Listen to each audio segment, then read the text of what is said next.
யூடியூப்லேருந்து இன்னைக்கு வந்து அதாவது யூடியூப் தரப்புலேருந்து இன்னைக்கு ஒரு வீடியோ பார்த்துருப்பீங்க. என்னன்னா வீடியோ நியூஸ் எல்லாத்துலேயும் பார்த்துருப்பீங்க. 4000 வாட்ச் ஹவர்ஸை ரீச் பண்ண வேண்டியதை டபுளாக மாற்றி 8000 மாற்றினானு. அது மட்டுமா 90 டேஸ் எடுக்க வேண்டிய ஷார்ட்ஸ், அதாவது 90 டேஸில் 10 மில்லியன் என்கேஜ் வியூஸ். ஆமாம், எடுக்க வேண்டியதை 20 மில்லியனாக மாற்றிருக்காரு. அது வந்து 20 மில்லியன் என்கேஜ் வியூஸ் கிடையாது. அதாவது யூடியூபர்ஸ்க்கு தான் தெரியும். 40 மில்லியன் வியூஸ் எடுத்தால் தான் அதில் 20 மில்லியன்ஸ் குவாலிஃபை ஆகும். பார்த்துருப்பீங்கன்னு நினைக்கிறேன். ஸோ ரைட் நவ் இப்போ எல்லாரும் யூடியூப் பக்கம் வரீங்கன்னா 4 மாதம் தான் டைம் இருக்குது. அதுக்குள்ளே 4000 வாட்சர்ஸ் பழைய இது எடுத்துக்கணும். அப்படி எடுக்க முடியலைன்னா அப்படியே டபுள் தான் பண்ணிடுவோம். அதுவும் 1 இயருக்குள்ளே 8000 எடுக்கணும்னா அதுவும் ஸ்மால் ஸ்ட்ரீமர்ஸ்க்கு சொல்கிறேன், ரொம்ப ரொம்ப கஷ்டம். அதுவும் இல்லாமல் நம்ம தமிழ் கம்யூனிட்டியில் கேமிங்க்கெலாம் அவ்வளோ சப்போர்ட் கிடைக்காது.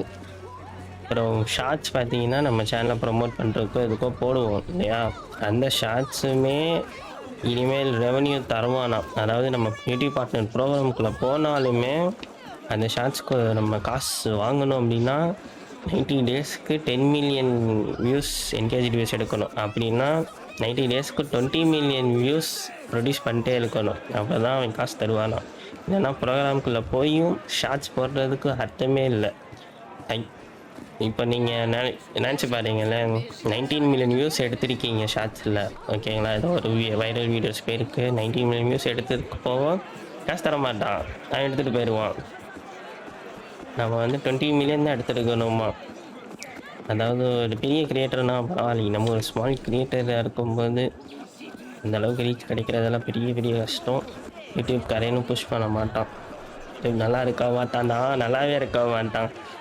இப்போ என்னன்னா, சரி ஓகே, இதுக்கு முன்னாடி பார்ட்னர் ப்ரோக்ராம் இருக்கிறவங்க அட்லீஸ்ட் இதுக்கப்புறம் லாங் ஃபார்ம் வீடியோ போட்டவங்களுக்கு காசு தருவோம். ஏன்னா ஷார்ட்ஸில் இனிமேல் ஷார்ட்ஸ் போடணும்னு நினச்சா கூட காசு கிடைக்காது.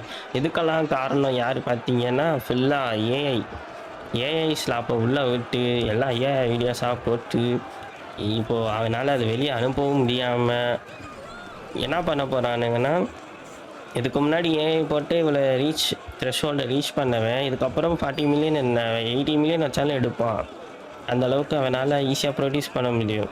அஸ் அ கிரியேட்டர்ஸ் நம்மளால் அவ்வளோ ஈஸியாக ப்ரொடியூஸ் பண்ண முடியாது. சப்போஸ் நீங்கள் ஒரு ஆர்ட்டில் இருக்கீங்க, வரைகிற மாதிரி இருக்குது அப்படின்னா, லைக் அந்த ட்ரா பண்ணி 1 மினிட் ரெடி பண்ணுறதுக்கே ரொம்ப நேரம் டைம் எடுத்துக்கும். 365 டேஸ்லலாம் நீங்கள் 8000 எடுக்க ரொம்ப கஷ்டம். அதே ஆர்ட் ஒர்க் பார்த்து ஷார்ட்ஸ் எடுக்கிறவங்களுக்கெல்லாம் 40 மில்லியன் வியூஸ்லாம் வேணும்னா ரொம்ப ரொம்ப கஷ்டம். பட்டனுக்குள்ளே ப்ரோக்ராமுக்குள்ளே போகவே முடியாது. இதனால் என்ன ஆகுதுன்னா, அதாவது என்ன நீஷ் ஃபேமஸாக இருக்கோ, ஹாட் டாபிக் என்ன இருக்கோ அது மட்டும்தான் அப்புறம் எல்லோரும் ப்ரொடியூஸ் பண்ணுவானுங்க. நம்மளுக்கு பிடிச்ச விஷயம்லாம் யூடியூப்பில் இனிமேல் செய்ய முடியாது, பார்க்க முடியாது. அட்லீஸ்ட் வாட்ச் ஹவர்ஸாக 3000 வச்சுருக்கலாம், ஷார்ட்ஸ் குட்டிக்கலாம். அவன் கூட்டணும். அண்ட் என்ன பண்ணுறதுன்னு தெரியாமல் ஏஐ உள்ளே வந்துடுச்சு, ஸ்டாப் பண்ணுறதுக்காக ஃபுல்லாக கூட்டி வச்சிட்டோம். இதுக்கப்புறம் என்னென்னா ரியல் கிரியேட்டர்ஸ் தான் இதனால் கஷ்டப்படுவாங்க, ஓகேங்களா? ஸோ யூடியூப் பிளாட்ஃபார்ம் பார்த்தீங்கன்னா இருக்கிறதுலே ஒஸ்ட்டு அப்டேட் எல்லாம் போட்டு அடினி அடிச்சிட்ருக்காங்க. ஒரு பக்கம் நல்ல விஷயந்தான் சொல்கிறாங்க, என்னென்னா லைக் இந்த மாதிரி ஏஐ வீடியோஸ்லாம் கம்மியாக இருக்கும்னு. But as a real creator YouTube இனிமேல் பார்ட் டைமாலாம் பண்ண முடியாது, ஃபுல் டைமாக பண்ணால் மட்டும்தான் சர்வே பண்ண முடியும், காசு பார்க்க முடியுங்கிற மாதிரி யூடியூப் தரத்துலேருந்து கொண்டு வந்துட்டான். அது இல்லாமல் நம்ம காசை வந்து நிறைய அடிக்க போகிறான்னு நினைக்கிறேன். கூட ஷார்ட்ஸ்லேருந்து வர காசு எல்லாத்தையும் எடுத்துருவான், ஆடில் வர்றது எல்லாமே பாதி பே பண்ண மாட்டான் இனிமேல். அண்ட் அவன் ஒரு மோனோபோலியாக இருக்கிறது தான் இவ்வளோ ரீசன், வேறு யாருமே அவனுக்கு அடிக்கிறதுக்கு இல்லை. நொட்டிட்டு போயிடுது தம்பியா, இதுக்குன்னு எவனுமே இல்லை அவனுக்கு காம்படிஷனாக, அதனால தான் அப்படி பண்ணிட்டு தெரியலாம். அது போக பார்த்திங்கன்னா இனிமேல் நம்ம ஷார்ட்ஸ் போட்டாலும் காசு தர மாட்டான். லைக் 40 மில்லியன் வியூஸ் எடுக்கணும், ரெகுலராக 20 மில்லியன் வியூஸ் எடுத்துகிட்டே வரணும், தான் காசு தருவானுங்க ஷார்ட்ஸுக்கு.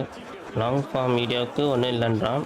அண்ட் யூடியூப் ப்ரீமியம் சொல்லி கொண்டு வரானுங்க, ப்ரீமியம் லைட்டுன்னு எல்லாரையும் பே பண்ண வைக்க போகிறான். லைக் அப்படி பே பண்ணால் தான் ஆட் ஃப்ரீயாக இருக்கும். சில விஷயங்கள் ப்ரீமியம்லேருந்து கொண்டு வரான் இல்லையா. ஸோ எல்லாருமே ப்ரீமியம் போட வைப்பான்னு நினைக்கிறேன், வச்சுருவான். ப்ரீமியம் போட்டால் தான் க்ரியேட்டர்ஸ்க்கு காசு கொடுக்குற மாதிரி சொல்லியிருக்கானுங்க. பட் எல்லாமே புல்ஷிட் தான், எப்படியும் காசு தர மாட்டானுங்க. இதை பற்றி என்ன நினைக்கிறீங்க சொல்லுங்க. ஸ்பாட்டிஃபை மாதிரி மாற போகிறான் போல. அதே மாதிரி தான் லைக் தப்பான டைரெக்ஷனில் கரெக்டாக போயிட்டு இருக்கானுங்க. இதுக்கப்புறம் நீங்கள் யூடியூப்குள்ளே வரணும்னு ரொம்ப ரொம்ப கஷ்டமான ஒரு சுச்சுவேஷன். அதாவது ஸ்மால் கிரியேட்டர் ஆரம்பிக்கிறது. என்ன ஆச்சு ப்ரோவா யூடியூப் கடை என்ன பண்ணியிருக்கான்னு தெரியுமா? நியூஸ் ஃபுல்லாக பார்த்துருப்பீங்களே, பெரிய குண்டா தூக்கி போட்டான் நேற்று. ஆல்ரெடி யூடியூப்குள்ளே இருக்கீங்கன்னா கன்சிஸ்டண்ட்டாக அந்த சேனலை கொண்டு வாங்க, விட்டுறாதீங்க.